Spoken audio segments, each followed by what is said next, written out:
The earliest memory I have of getting really excited by science was when I was in elementary school and I learned about natural selection. I just was so stunned by how simple and yet how elegant that explanation was, and it really made me realize that science is a way of understanding our world, and the thought that I could contribute to that was what made me want to grow up and become a scientist and a science educator. NESCent is the National Evolutionary Synthesis Center, and we're a research center that's funded by the National Science Foundation. We're a research center that focuses on evolutionary science.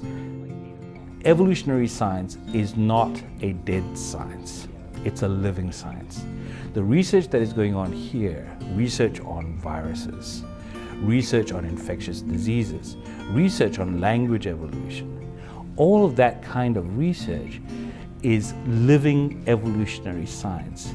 And that's the excitement that we're trying to convey. I think there are a lot of challenges in teaching evolution. I think one of the biggest misperceptions about evolution is that it's something that Darwin did in the Galapagos 150 years ago and nothing's happened since then. And that's not at all true. When it comes to evolution, it's something that affects us in our daily lives constantly. I've known Jory for a little over a year, and working with him is totally inspiring because he's completely tireless and very enthusiastic. It's really fun to watch, actually, when Jory is working directly with students or with teachers.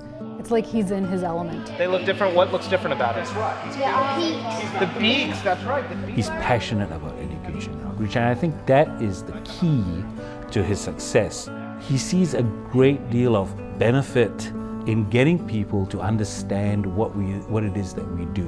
One of the examples of this is the Darwin Day Roadshow.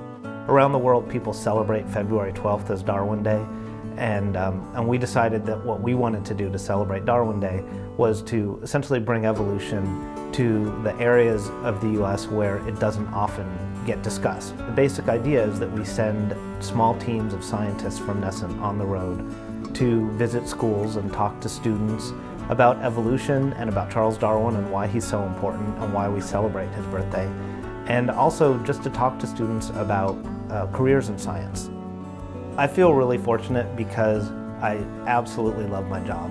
Even though I didn't sort of plan to be where I am, and maybe if you'd asked me 10 years ago, I never would have imagined that this is where I would be.